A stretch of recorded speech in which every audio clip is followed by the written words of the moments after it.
There are often times you guys hear me say the words impromptu video.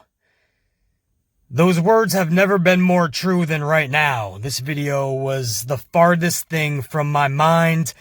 No matter what happened in the pro wrestling world today, I just was not making another video. Most of you know I just put up a brand new vid just a couple of hours ago. And we were fully amplified in that video discussing Alexa Bliss and Ronda Rousey and Roman Reigns and Braun Strowman. This would be the only type of scenario that I could think of that would make me make a second video this close to one another, this close to AEW and NXT hitting the airwaves in just a few hours, but it has to be made. And it's an ever-evolving story, but I know I'm just going to get nonstop on the video I just put out, my thoughts on what is going on in WWE today. So I figured I'd just make a statement right now. It's not going to be something on social media in 140 characters. I'm just going to tell you guys what I'm feeling right now, from the heart, top of my head. And I need a more than 140 characters. Luckily, I have a pro wrestling YouTube channel, so I can do such. Most of you know exactly what I'm talking about, and if you don't, you've been living underneath a rock for the last several hours. WWE is making mass releases and furloughs stemming from WWE headquarters, where they have so far let go of over 50 employees. That's just employees at headquarters in Stamford, Connecticut. Over 50, we are hearing, have already been let go, with more supposedly still to come. There have been 10 producers let go for WWE. Those names including Kurt Angle, Billy Kidman, Mike Rotunda, who you guys may know as IRS, Bray Wyatt's father. Mike Rotunda has been let go. Pat Buck, Fit Finlay, Sean Daivari, Scott Armstrong, Sarah Stock, Shane Helms, and Lance Storm, all released. One announcer, Aiden English. One referee so far, Mike Chioda. Mike Chioda, he's a legend in the referee game. How the hell are we gonna lose Mike Chioda, man? That one stings. A writer so far has already been let go, more supposedly still to come. Andrea Listenberger, she was the lead writer for the Otis and Mandy Rose storyline. Andrea has been let go. 16 wrestlers so far have been let go by Vince McMahon. Those names so far again. More are supposed to come throughout today and the rest of the week. But so far, 16 wrestlers as of the making of this recording, guys. Zack Ryder has been let go. No Way Jose, Mike Kanellis and Maria Kanellis, Primo, Epico, Eric Rowan, Sarah Logan, Carl Anderson, Luke Gallows, EC3, Drake Maverick, Kurt Hawkins, Heath Slater, Eric Young, and Leo Rush.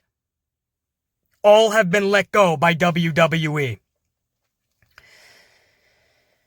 And again, unfortunately, there is a lot more from what we're hearing still to come. I will have the updated. Unfortunately, I don't take any pleasure in this. This is easily the darkest, one of the darkest days in WWE history. When you think dark days, you think Owen Hart and what happened in that situation and scenario. You think the Chris Benoit tragedy.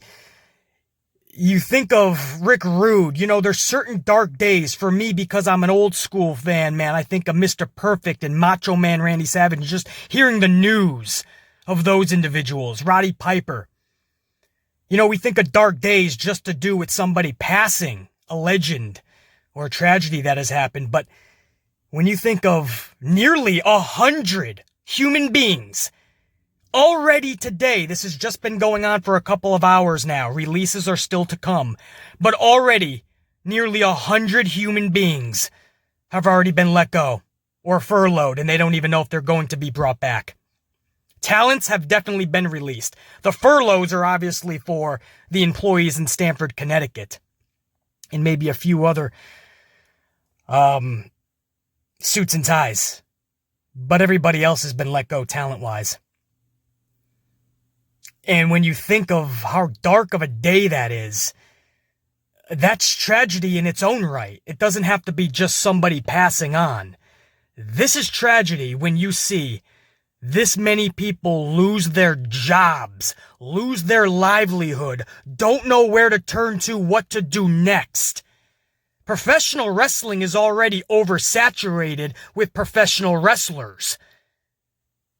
There's not enough organizations, not even independents around the world, not even enough bingo halls to house how many wrestlers would need jobs. And that's with no firings today. There's more wrestlers than there are organizations. That's the sad truth. And that many people lost their jobs. And you think about just the regular Joe Schmo suit and tie that goes to Stamford, Connecticut and works at headquarters all day. They lost their job here or are furloughed, don't know if they're coming back. What do they do now? Well, just like every other human being, they gotta buck up. It's no time to feel sorry for yourself. You have to do what's best for not just themselves, but most of them have families. Do what you gotta do. Financially, get a game plan in order. You know what to do. Have faith in what you can do, and just do it. That's my sound advice, man. I know it's a lot harder than it sounds, but I've been in these situations. Just because you're a big conglomerate company does not make you immune to every other company in this world. What they're going through is what every person has gone through at one point in their time, or most at a local grocery store, or at a McDonald's, at the Home Depot, a janitor position, construction. People get let go every single day and it rocks their world. This is no time to feel sorry for yourself. Trust and believe in what you can do. Have hope and faith, But I'm not going to sit here and make pretend that this is not tragic. Some of the names that I just listed too, guys, talent-wise, they provided us with entertainment, whether we loved it or not. Almost all of those individuals that I've named at one time or another made us laugh, or made us go, what the hell? Or made us go, oh, at least one time or another. Or at least some of these superstars we saw potential in, and we pushed for them. Carl Anderson, Luke Gallows, we thought they had the world sitting waiting for them. All they had to do is take it. But of course, Kennedy McMahon didn't allow them shit. But they were okay with the money. They re-signed recently. They said, fuck it. It's about the money for us now, man. We're a little bit of an older cat. We'll sit in the locker room. We'll do whatever they need for us. And look at them now. They signed those contracts, and they're gone. Zack Ryder, he had a couple of occasions where he could have been something in this business.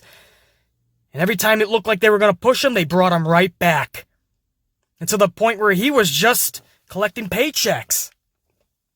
Heath Slater, he was comedy gold. I had 100 scenarios and situations that if I was head writer for WWE, Heath Slater would be something big in this company. But they never quite saw anything in him. They gave him a few comedy bits and brought him right back to catering. Aiden English, I feel he really found himself on commentary. Unfortunately, he didn't have time to really groom that. He's gone. And then when you look at the producers, man, and you look at Fit Finley and Kurt Angle, Mike Rotunda, Shane Helms, Lance Storm, even Sarah Stock, I mean, these are people that know what the fuck they're talking about, and they're gone. Yeah, that is a dark, dark day in WWE's timeline. 5 years, 10 years, 50 years down the line, this will be one of those days that we're always going to remember, man. This was the day that dark cloud finally imploded. I feel so bad for these individuals, guys. I really do. And that's why I had to make this vid so close to the one I just put out. Normally, I don't like to do that, but this just had to be made. These words had to be spoken. To every single individual that just lost their job, hang in there, man. Keep fighting, keep kicking ass, come up with a game plan. It's not over, it's just the beginning. Trust me, I've been through it all, man. And when something ends, when you think it's a failure or something that you loved is now over, trust me, the new beginning can sometimes be even more fun, more thought-provoking, more electric than anything you just did. You just gotta take that leap of faith. You gotta put one foot in front of the other and take that first step. But there's something awesome waiting for you, man. Don't curl up in a ball. You guys always hear BC Amplified hooting and hollering and screaming and yelling and just getting amplified in all these videos. And that's because I want to make sure that I'm entertaining you while also giving you my no BS, full throttle thoughts, facts, and yes, even opinions at times. But I want to make sure that you're being entertained while I do such. This is something that the WWE is failing to do for you guys. I want to make sure that I'm giving you guys the full package, the total package. So yeah, I take what BC's about to say and I turn the volume up to 10, as Stone Cold would say. And you get the amplified man as a result. That's why these videos are so damn entertaining. I get it. But this is one of those videos where we can absolutely, and we need to tone it down just a bit and think about the individuals here, their families, and how they don't have a game plan. That was what they thought was their career. That's what they thought. All of the time and energy and everything that they were doing and what they were putting it into, it was for the long term. And to find out one morning when you get a phone call, wham, it's all over. That's where you really got to step up, buck up, put that one foot in front of the other. But I feel for every single one of them, no question.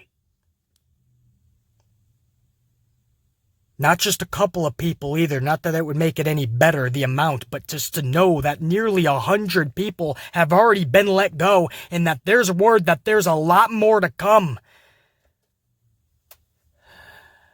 That even makes the amplified man just... It's a depressing thing to think about.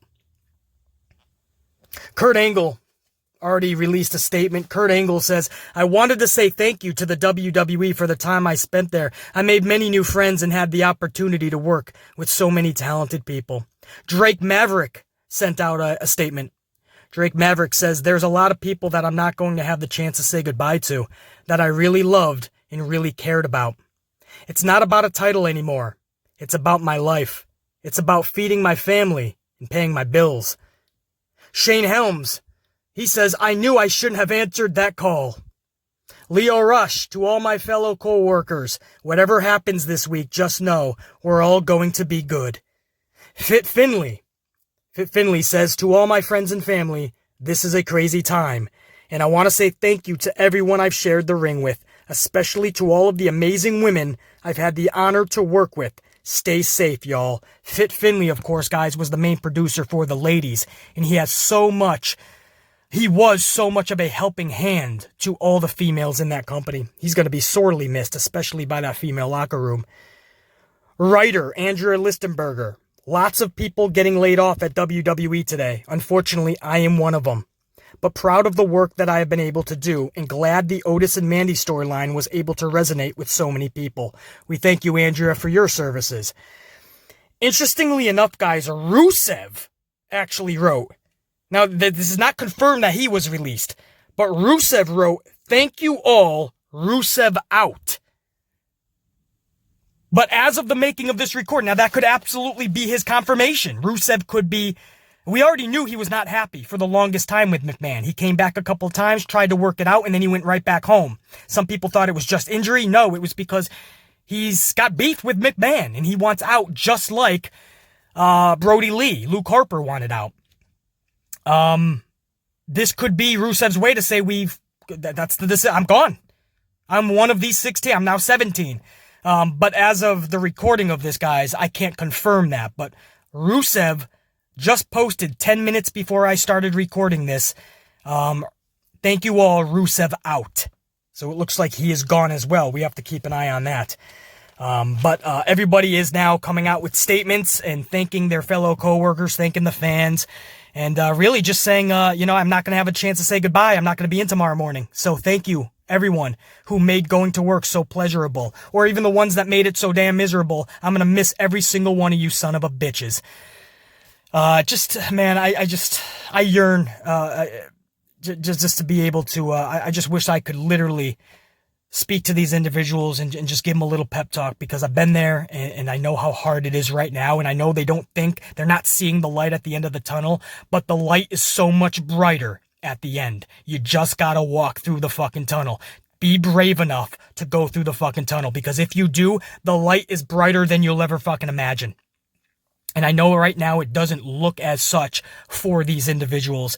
But to go back to what I was talking about earlier, guys, and you guys know what a BC amplified video consists of, and me being just amplified to the 10th degree and really pushing the envelope and even pissing people off and, making people think outside their own box. But this isn't about that. This is, even if you don't like BC Amplified, yet for some reason you still listen to my videos, thank you. But even if you've convinced yourself you don't like me, whatever the case is, this is more important than that. This is where we need to come together as the pro wrestling community and make sure that we're there for each one of these individuals that have been let go. This is not the time to shit on Vince McMahon per se, because he has to save his company. He made bad business decisions. He went to do this relaunch of the XFL through no fault of his own. Totally, it failed. And that's because of what's going on in the world. That's obvious. We know that.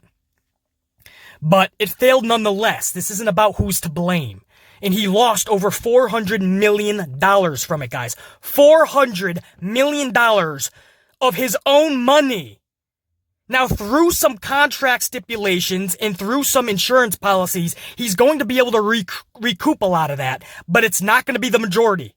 He will end up losing hundreds of millions when this is all said and done, and that could not have happened at the worst time because of what's going on in the world. So now he was forced to shut down the XFL. People are suing him over that, by the way, vendors and such that think their contract was breached in some sort of way. There's a lot of financial ruining in all of this that is going to have months and years of ramifications for Vince McMahon. This is a headache that Vince McMahon is not going to get over anytime soon. But when it's all said and done, he will have lost hundreds of millions. The XFL will have been folded again. It's already folded for the second time. And now he can't even pay his WWE employees. And that's what happens when you go public, when you're no longer private. It's no longer just about your employees anymore. You have to now satisfy all of those boardroom member meetings that you've been into, all of those boardroom members. Yeah, those meetings were for a reason. Those boardroom members, they're basically your fucking boss at that point. You gotta satisfy them. And that's why you're seeing these layoffs and furloughs and releases. You're fired 100 times over today. And we'll probably see another 50 at least in the next 24 hours. By the time you guys catch this vid/podcast, I swear to you, we might be hearing another 10 to 20 names already. We don't know. It's coming out like wildfire. This just started 2 hours ago, and I'm already getting word that if you add in the Stamford, Connecticut employees at the headquarters, we have nearly 100 people that were released today or furloughed. This is where we need to come together as the community, man, like we always do, and be strong. It's not about placing blame right now. McMahon made a lot of decisions. He's paying for them now. There was no way he could keep that company afloat with the decisions that he just made over the last couple of years. Whether they were right decisions or not doesn't matter. Whether if this Wabaka was going around the globe or not and he would have succeeded with the XFL, doesn't matter. They are where they are right now. And he knows he cannot pay the fucking bills for the foreseeable future if this thing goes on for 1 day longer. And it's going to go on for much more than 1 day. He had to do this now. So it's not about placing blame. It's about being there for all the superstars, man. When they go out to your local town, when things clear up in this world, and they're going out to your local bingo hall, support them. Throw $5 or $6. Even if you can't make the gig, if you can't show up to watch them perform, man, pay the ticket. That'll go into their pocket. If you have the money, we're all facing hard times here. And trust me, I'm not laughing like it's a fucking good thing, man. I'm laughing at how just tragic this whole situation has become. I mean, I'm laughing in delusional state at this point because that's what it's become. But we always find a way to rise up, and we always find a way to help one another. So if you can, I don't care how it is, if it's showing up to a local bingo hall or a local independent federation, or maybe some of these individuals show up at an AEW or something, a bigger organization, show your support. If it's just saying, hey, keep your head up, man, we're there for you on social media, I'm sure they would appreciate that. But just be there for them. It doesn't have to be financially. And for all the suits and ties that are working at the headquarters, I wish you guys nothing but the best, whatever you do, whatever you are doing at headquarters, there's another job somewhere out there in the world. There's another company that will hire you. It's probably not going to be as glamorous as WWE or the headquarters, but it's going to provide a fat paycheck and help your family eat. Help keep the electricity on, It's not the fucking end, but this sucks. This is a dark day in pro wrestling, one of the darkest days that I can remember in WWE history. And that's my thoughts on it, guys. I'm sorry if half of this was just more like a hoorah speech, but I'm kind of, as I'm talking to you guys, as this is happening in real time, I'm putting myself in their shoes because I've been there, and I can't help but want to give a hoorah speech, man. I want to be there for these individuals personally, and I know what they need right now is just personal space, time to themselves and with their families, and really kind of think about what their next move is. But that's the latest, guys, in case you haven't heard and you've been living underneath a rock. I'll be keeping track on this. I'm sure there's going to be, unfortunately, more names. And during this week's podcast, I will definitely speak about any further news that we hear about this. NXT and AEW's review might be in the podcast this week, guys. And not on its own. I'm not sure how I'm going to do this yet. Everything is being backed up right now, including what I have to do personally for myself, because I put that on hold right now to make this vid, and I want to put that out to you guys ASAP. So, and again, a few hours ago, I put up a video as well. If you guys didn't catch it, it'll be in one of these corners right about now, right up in the left or right-hand corner. Just tap on that. That'll take you to the video I made earlier. We got fully amplified on Alexa Bliss, Ronda Rousey, Roman Reigns, Braun Strowman, and those whole ordeals. So catch that out, guys. I'll see you guys probably, we're going to have much more on this coming up. Much love to you guys, and much love and respect to every one of those performers in suits and ties that lost their job today. We're thinking of you.